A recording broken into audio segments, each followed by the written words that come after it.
Hi there, it is Mrs. Mandridge and welcome to week 3 of 4th Hour Automation and Robotics, or AR.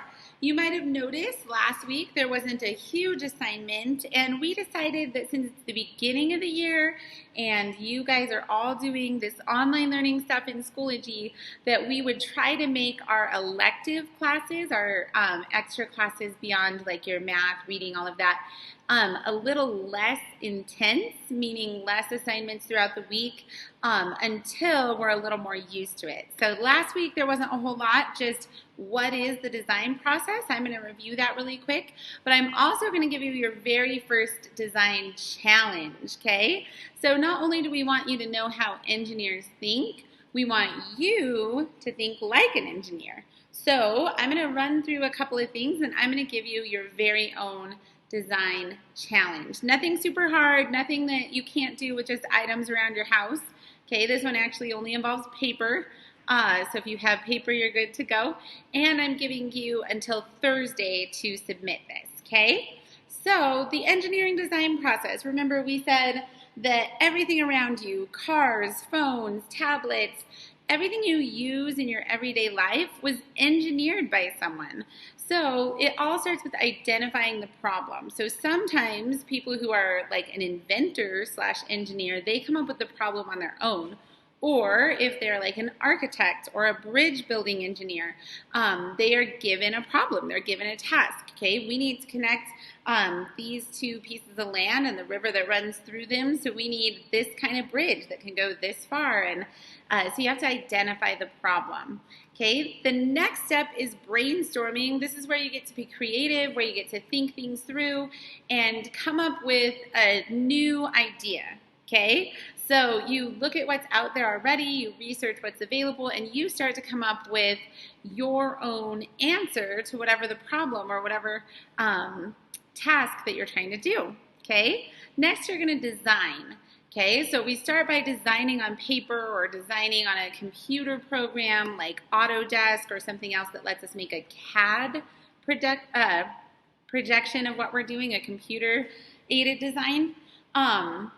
And we design what we're going to make. Okay, step 4 is where you probably spend the most time, and it's probably what you think of doing when you think of being an engineer or being anywhere in any of the STEM fields, science, technology, engineering, and math, okay, is you build, you test and evaluate, and then you redesign.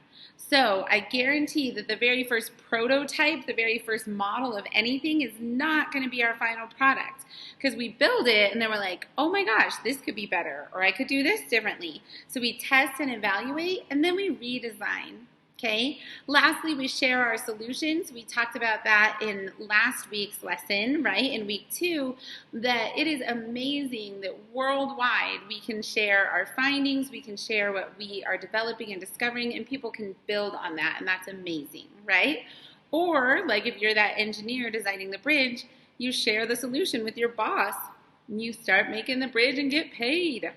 Okay, anyway, let me go on here. These are the exact Google slides that you guys are going to be receiving, okay?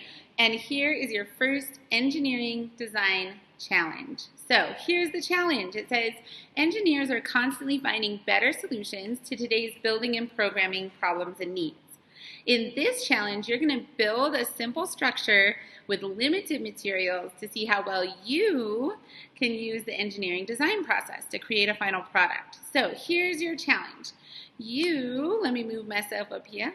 Okay, you're going to create the tallest freestanding paper tower possible. So let me go through a couple words in there. Tallest, we're going to measure in inches how tall it is, but it also has to be freestanding. Freestanding means that there's not anything else holding it up, but that the paper tower stands by itself, okay? You can only use, only 3 sheets of paper. So I have blank paper here. You could use lined paper. That part doesn't matter.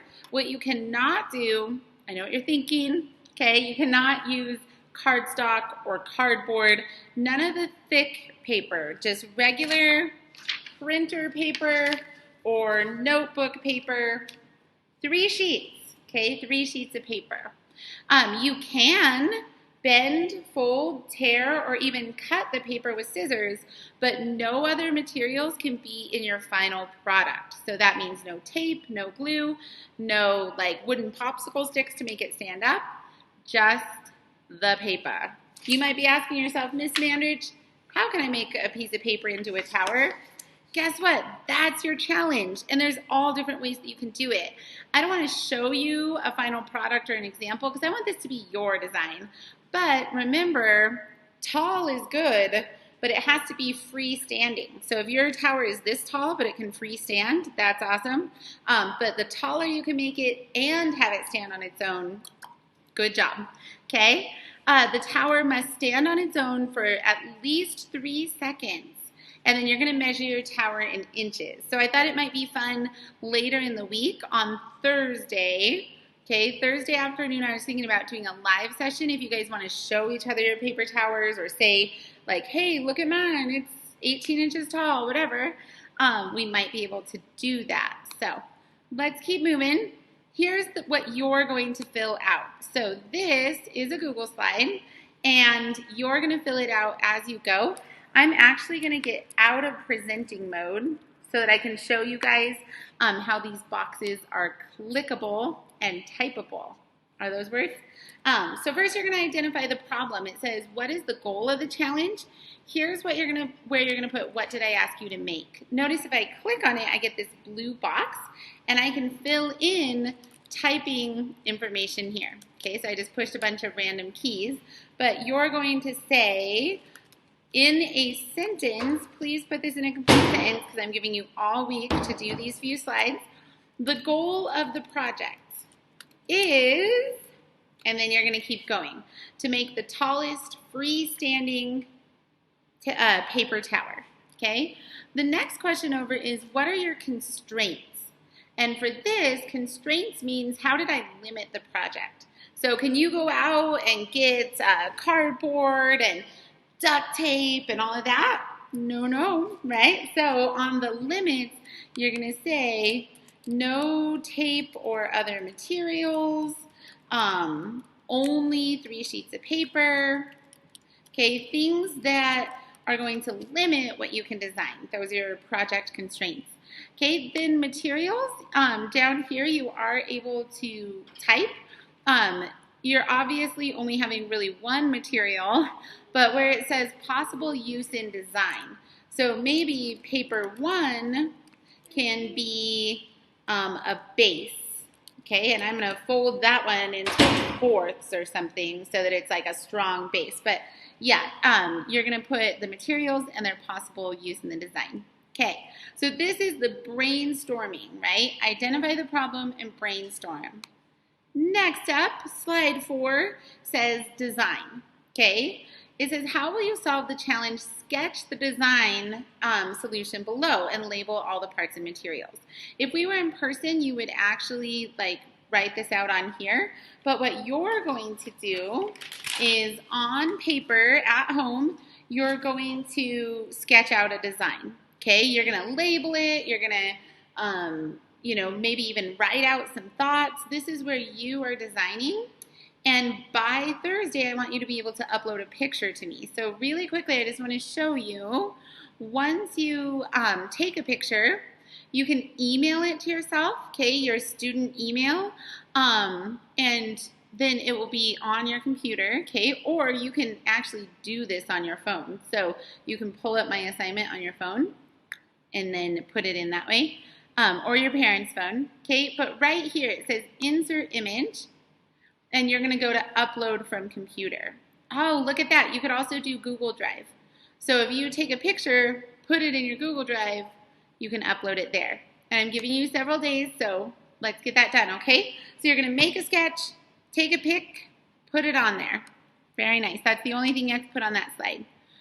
Number 5, after you build your first tower, you want to measure and see how tall it is and how long it stands, and then write an idea to make it even better. So let me back up a step here. First, you're going to take that sketch that you did on the last slide, and you're going to actually build it out, okay? So right here, trial 1. Notice there's 4 trials. You don't have to do 4, but let's go with at least 3. Okay, 3 or 4 trials.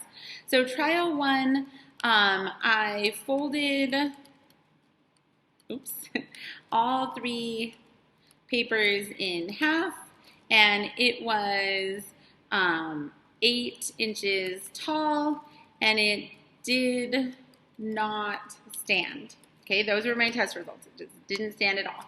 My ideas for improving. How can I make this where it is going to stand? Well, I could make the bottom layer broader, okay, wider, thicker, and top layer thinner. I could make more folds in the paper. What would make it actually stand and work? So like I said, I want you to do a minimum of 3. If you're using the same paper, that's awesome. If you need to use different sheets of paper, as long as your family is okay with it, you could use different sheets of paper when you do the second and third trial. Slide number 6. Okay, here is going to be where you're going to show your final product. Okay, so your solution. Out of those 3 trials, what is the tallest freestanding tower that you came up with? And again, it might be really small, but freestanding, right? It has to stand on its own, or you could make one that's super big. But you're going to upload a photo of your actual structure here. So on slide 4, you're going to upload a picture of your sketch. Now you're going to take a picture of your actual paper tower, and you're going to upload that here. Notice it says label the materials used. We're really only using paper on this one. I don't want to see anything else in your structure. So guess what? You don't even have to do that. You just have to put a picture on this one of your actual final design.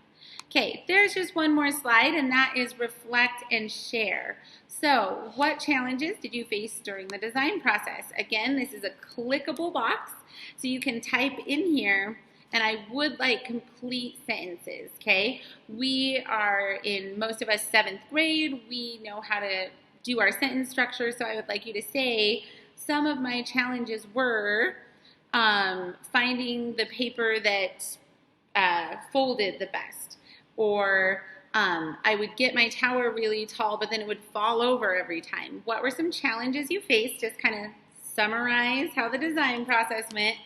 And then lastly, how does this relate to a STEM career? Okay, well, when we say STEM, we're talking about science, technology, engineering, and math, right? And when we say career, we're talking about a job that you could have in the future. So think about those jobs. Like, could you be a software engineer where you design apps for computers? Could you make robots or program robots? Could you build towers, like actual building towers, right? How are you thinking that a design process, the design process, could be part of a future career for you? That's what we're asking there. So guys, that is the assignment. Like I said, you will have these same slides inside of your student account on Schoology. So I want to see how we can do with brainstorming, designing, testing, and redesigning.